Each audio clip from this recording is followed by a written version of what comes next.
आज हम पढ़ेंगे आपबाउ का नियम और एक रदरफोर्ड का नियम। ठीक है, चलिए अब अपन देखते हैं, स्टार्ट करते हैं आपबाउ का नियम। ओके, आपबाउ जो है एक जर्मन शब्द है।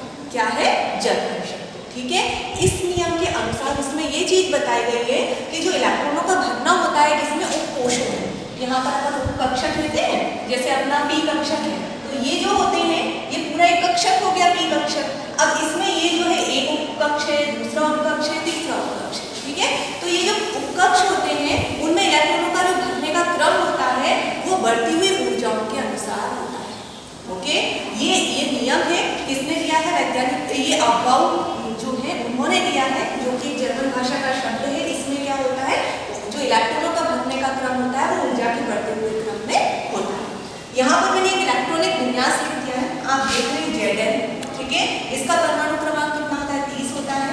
इसका मैंने इलेक्ट्रॉनिक विन्यास जमा दिया, आपको सिखा चुकी हूँ मैं कि इलेक्ट्रॉनिक विन्यास किस तरह से जमाते हैं, तो वो आपको जमा देना है। अब मैंने आपको एक चीज बताई थी कि यहाँ पर 3s2 3p6 और फिर ये 4s2 क्यों आ गया? ओके, यहाँ पर अपन ने क्या लिखा? 4s2। तो वो चीज जो है ना वो आपबाउ के नियम के कारण हुआ है ऐसा।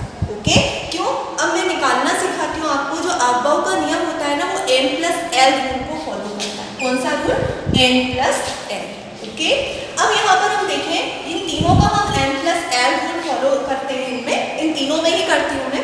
अब आपको यहाँ पर देखिए n मीन्स क्या हो जाएगा? यहाँ जो शुरू में संख्या दे रखी है इसका देखें तो n कितना है? 3।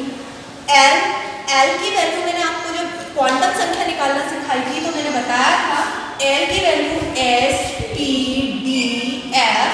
s के लिए होती है 0, p के लिए होती है 1, d के लिए होती है 2 और f के लिए होती है 3। ओके, तो अब यहाँ पर हम देखें तो ये तो 3 है और p के लिए l की वैल्यू कितनी हो जाएगी?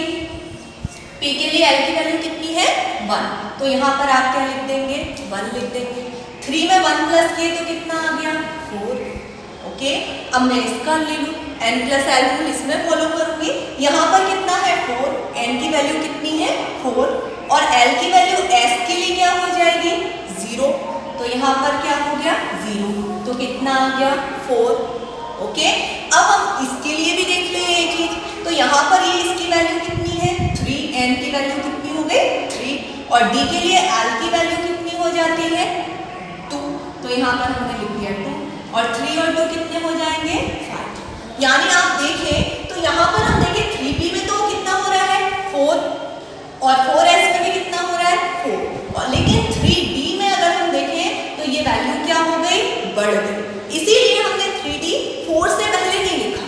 ओके, 4 को हमने पहले लिखा है और 3d को बाद में लिखा है। क्यों? क्योंकि ऊर्जा का बढ़ते क्रम में ही इलेक्ट्रॉन भराते हैं, तो ऊर्जा इसकी ज्यादा है, इसलिए इसको बाद में रखा जाएगा। ओके, तो ये चीज तो हो गई आपको ये समझाने की कि जो आपबाउ का नियम होता है उसमें n+l रूल फॉलो होता है। अब आपको ये चीज आप इस डायग्राम के थ्रू भी समझ सकते हैं। ओके, इसके लिए आपको क्या करना है? 1s, 2s, 3s, 4s, 5s, 6s, 7s ऐसे लिख लीजिए। फिर 1s में 1p तो होता नहीं है, ठीक है, 2s 2p होता है। अब इसमें d नहीं होता, ये चीज मैं आपको पहले भी बता चुकी हूँ। अब आते हैं हम 3 पे, 3s 3p और इसमें d शुरू हो जाता है, f नहीं होता।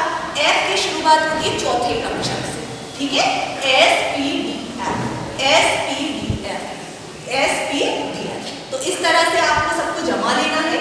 यहाँ पर आप जमा लेंगे, यहाँ पर आप और भी लिख सकते हैं जितना आपको लिखना है, कोई प्रॉब्लम नहीं है। अब आपको क्या करना है, इसको इस तरह से लिखने के बाद पहले तो वैल्यू लिख लीजिए यहाँ पे और उसके बाद आप क्या करेंगे, इस तरह से डायग्राम को ये ऐसे आपको लाइन खींचनी है। ठीक है, तो आप ये जो जिस तरह से मैं खींच रही हूँ, जैसे p के बाद क्या आया? s, फिर नेक्स्ट लाइन में p के बाद ये 3 और 3 के बाद 4। इस तरह से आप कैलकुलेट करते चलेंगे तो गड़बड़ नहीं होगी। 3 4 5, इधर से फिर अपन इधर ले गए बीच में 4 5 6, फिर इधर से हम इधर ले गए 4 5 6 7। इस तरह से ये प्रोसेस चलती रहती है और ऊर्जा के बढ़ते क्रम में इलेक्ट्रॉन जम जाते हैं। ओके, तो आप अगर उस तरह से याद नहीं रख पाए तो ये भी एक तरीका है। जैसे यहाँ पर 1s2 में आ गया, फिर 2s2 में आ गया,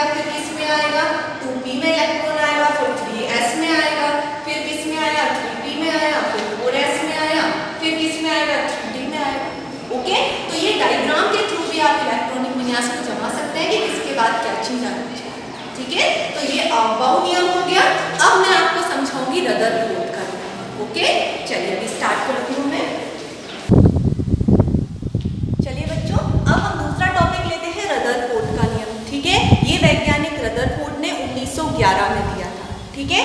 उन्होंने ये बताया कि कोई भी जो पदार्थ होता है उसका यहाँ पर केंद्र में क्या पाया जाता है, नाभिक, ठीक है, नाभिक पाया जाता है। अब जब हम एक स्वर्ण पत्र ले लो, उन्होंने एक प्रैक्टिकल के थ्रू बताया कि नाभिक होता है।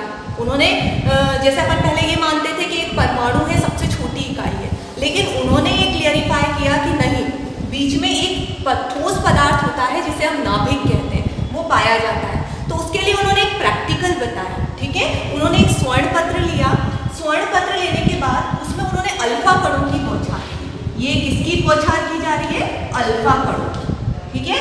ये यहाँ पर ये नाभिक है। अब उन्होंने कैसे सिद्ध किया वो मैं बताना चाह रही हूँ आपको कि ये नाभिक है। उन्होंने उसके लिए क्या किया, यहाँ पर अल्फा कणों की बौछार की, तो उन्होंने देखा अधिकांश अल्फा कण सीधे चले गए।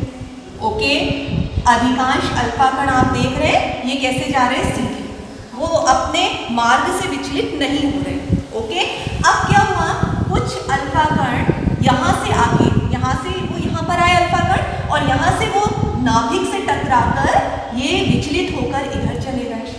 दिख रहे हैं आपको, यहाँ से भी ये नाभिक से टकराए और विचलित होकर अपना मार्ग उन्होंने परिवर्तित कर दिया। और फिर और जो अल्फा कण थे, कुछ अल्फा कणों ने क्या किया, यहाँ से वापस से पुनः अपने स्थान पे लौट गए।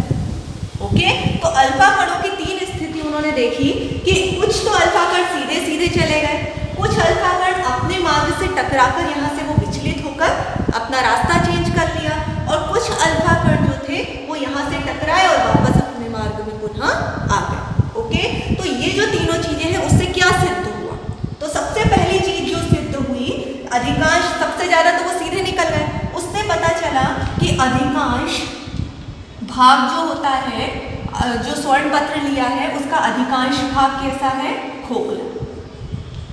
कोई भी परमाणु होता है उसमें जो अधिकांश भाग होता है वो कैसा होता है, खोखला।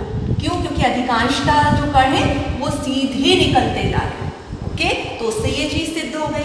दूसरा, कुछ नाभिक से टकराकर अपने मार्ग से विचलित हो गए, ठीक है, तो उससे ये पता चला कि वो जो नाभिक होता है वो कैसा है, गोल, क्योंकि उससे टकराकर वो इस साइड पे जा रहे हैं, डायरेक्शन उसकी इस साइड जा रही है, तो उससे हमें पता चल रहा है कि नाभिक कैसा है, नाभिक गोल है, जिसके कारण गोल है, जिसके कारण वो अपने मार्ग से क्या हो जा रहे हैं, विचलित हो जा रहे हैं, ठीक है।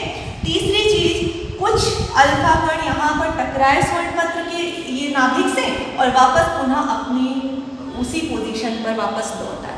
उससे ये पता चलता है, क्योंकि वो वापस लौट आए, उसको पार नहीं कर पाए, उसको क्रॉस नहीं कर पाए, उससे ये पता चलता है कि अधिकांश यहाँ ये जो नाभिक होता है ना वो कैसा होता है, ठोस होता है। नाभिक जो पाया जा रहा है वो कैसा है, ठोस। तो रदरफोर्ड ने ये सिद्ध कर दिया कि सेंटर में नाभिक पाया जाता है, ठीक है, कोई भी परमाणु हो, और यहाँ पर अधिकांश भाग जो होता है वो कैसा होता है, खोखला होता है। कुछ कैसा होता है, अपने मार्ग से विचलित हो जाते हैं, उससे उन्होंने बता दिया ये गोल है। और ये कैसा होता है, ठोस, द्रव, गैस, तीन अवस्थाएं पाई जाती है। लेकिन ये अगर ये पुनः लौट कर नहीं आता तो हम सोच सकते थे कि ये द्रव भी हो सकता है, गैस भी, लेकिन वो पुनः लौट कर आ गया, उससे ये सिद्ध हो गया कि वो क्या है, ठोस है। ओके, तो इस तरह से कॉन्सेप्ट जो है रदरफोर्ड का नियम का भी आज हमारा कंप्लीट होता है। अब नया टॉपिक हम अगली क्लास में स्टार्ट करेंगे।